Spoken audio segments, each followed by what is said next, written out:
Hello, my name is Shakaya Black. I am going to be doing a presentation today on administering a PO drug and administering an intramuscular drug to my patient by the name of Millie Larson. I'd first like to start off with stating the medications that I will be working with today. I'm going to be working with Ducosate sodium 100 milligram tab oral that is due now. And I'm going to be working with haloperidol 2 milligram intramuscular that is due right now. So I would first like to do some hand hygiene.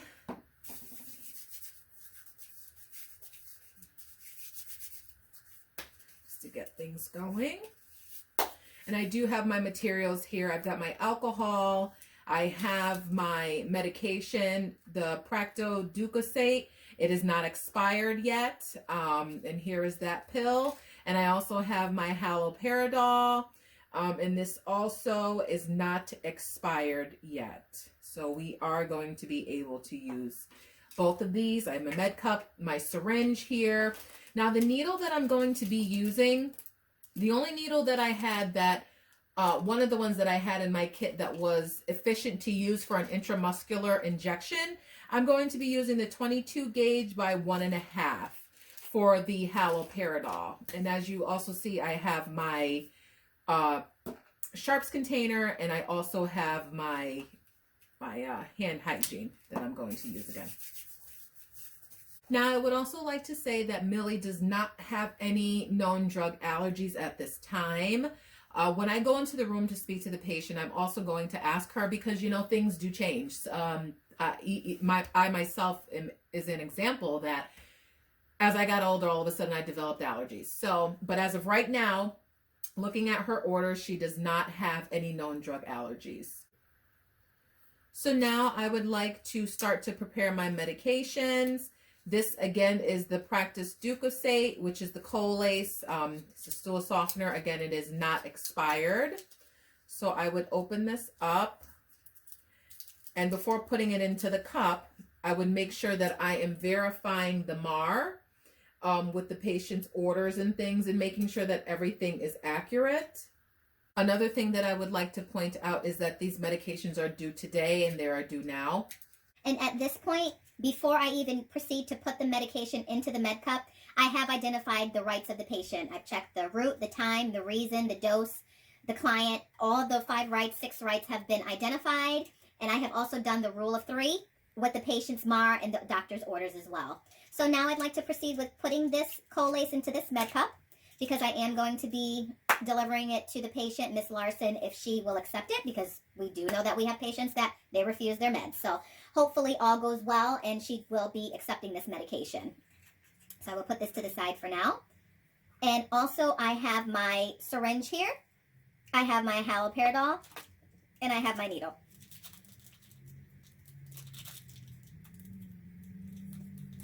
So I'm only going to open this up a little, but I'm still going to keep it inside there. Take this top off. Open up a alcohol swab. Wipe, wipe, wipe. Make sure this is nice and cleaned before I do anything with it. Oh, I'm going to wipe it again. It's only because it fell over. Wipe, wipe, wipe. Clean, clean, clean. And this goes into the garbage can. Going to open my syringe here. I'm just going to put this to the side so that it doesn't fall or anything. But if it falls, things happen. Put my needle on. Now, when you do the calculations, the order says one thing. But on this vial clearly has 5 milligrams per ml.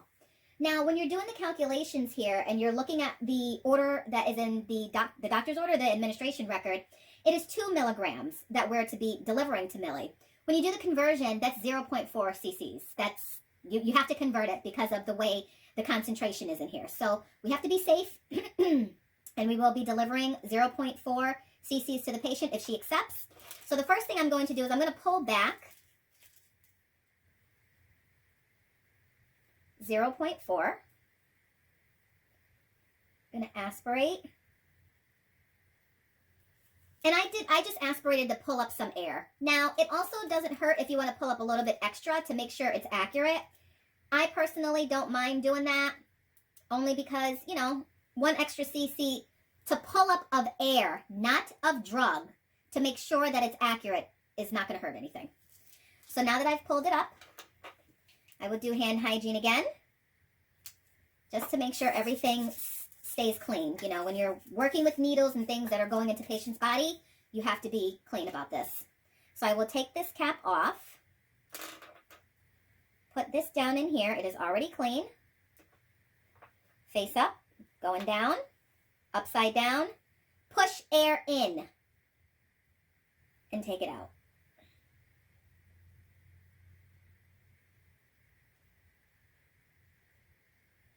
Now, there is going to be some instances where you do this and you may have to, you know, go back and pull it up again, just like I had to, but that's okay, as long as the dose is correct.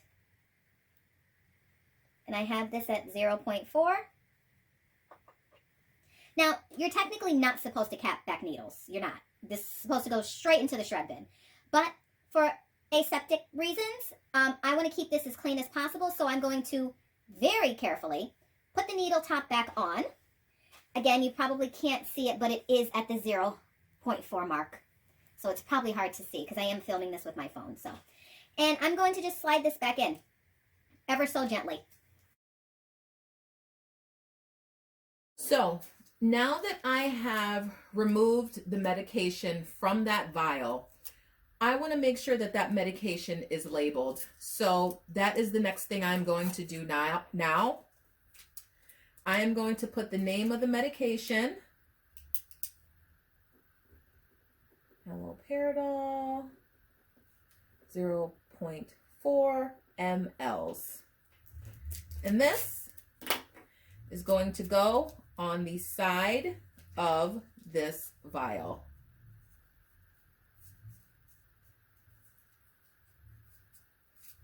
So that is that.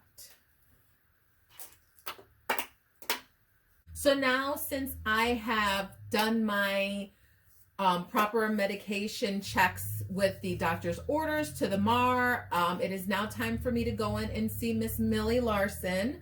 I am going to be identifying her by asking her twice her name and date of birth, and I'm going to be also looking at her wristband that has Millie Larson and her date of birth on it as well.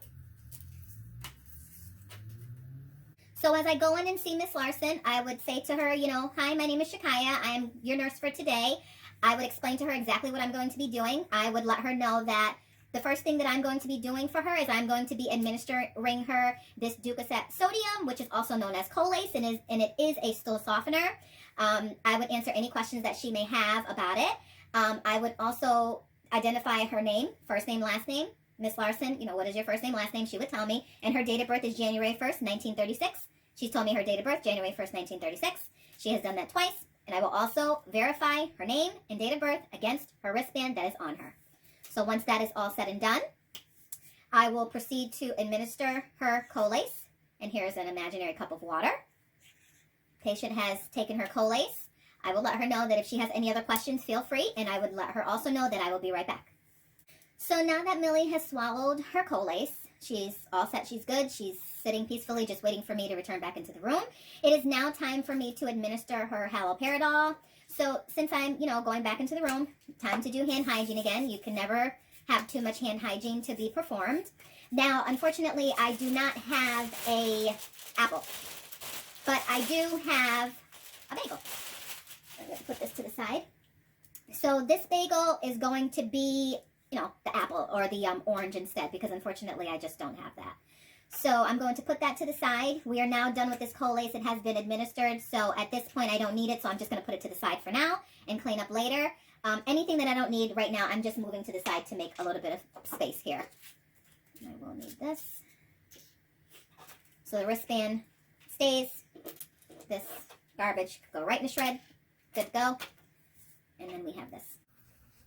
So the next thing I'm going to be doing is I am going to be giving this haloperidol intramuscularly into the ventrogluteal muscle of Millie Larson. It's kind of difficult to judge how big she is because she's obviously not standing in front of me. So I'm going to move with the assumption that she is the right weight. You know, she has the sufficient body mass for this type of injection. So the first thing you want to do is that you want to identify the appropriate landmarks for the ventrogluteal site. Now, before I do that, I'm going to do hand hygiene once again, and I'm going to don some gloves.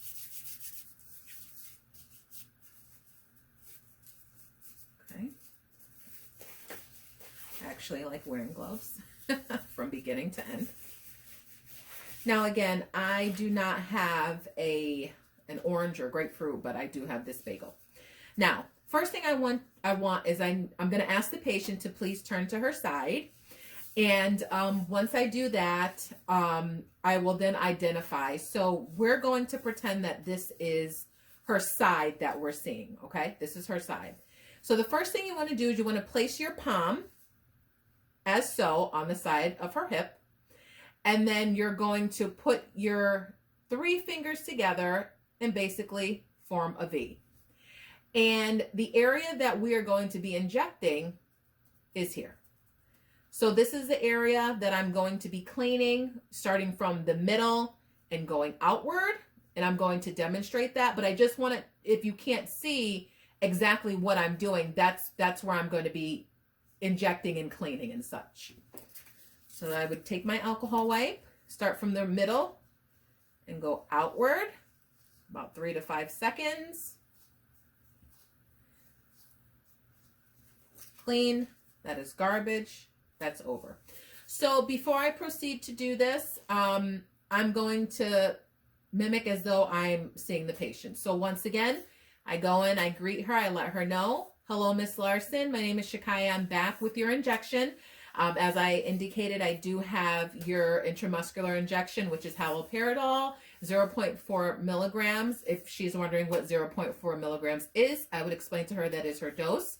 I would explain to her as well that this medication was ordered to calm her down, you know, if she's having a little bit of agitation, just to keep her relaxed. And so she should have a pretty good peaceful night. But if she has any issues, feel free to definitely let me know. I would then ask Miss Larson to lie on her side as indicated. But before I do that, I will verify her wristband again by doing the rule of 3, making sure the name and date of birth matches. I would do this 3 times. I would also do the 6 rights by looking at the MAR and making sure that we have the right patient, the right dose, time, reason, all those things that are covered under the patient's rights, and then some. So as long as that is all done, I will then proceed to then have her lie on her side, and then we will continue from there.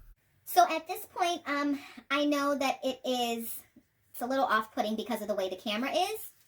So I have taken my needle out. I still have it labeled and such with the name and the dose up here. So with my non-dominant hand, I would hold the skin taut by spreading the skin between the thumb and an index. I am inserting this injection at a 90-degree angle. Now, everything that I'm saying, this is exactly the process that I would be doing, and I would also be explaining it to Millie so she knows every instance when something is coming, so she's not surprised. I don't want my patient to be surprised. I want them to know this is what's about to happen, and it's about to happen right now. So I would insert this, as I stated before, in the area that I stated. It's now clean and sterilized. Going in, aspirate a little to make sure I'm not hitting any air, any nerves or anything like that. And I would inject, pull out, and this immediately going up and in to the sharps. That's it. So I would, again, ask her, you know, if you're having any issues, please let me know. I would put that needle in slowly to make sure that, you know, it doesn't hurt her or anything like that. And that's pretty much it with that. I would also monitor her for a few minutes afterwards to make sure that she's okay. So now we're going to remove these dirty gloves, and we are going to perform hand hygiene. At this point, I would be washing my hands because I've been using a lot of this hand sanitizer quite a bit. Then I'm going to document in my MAR with my initials and the injection site and the time, and that's pretty much it.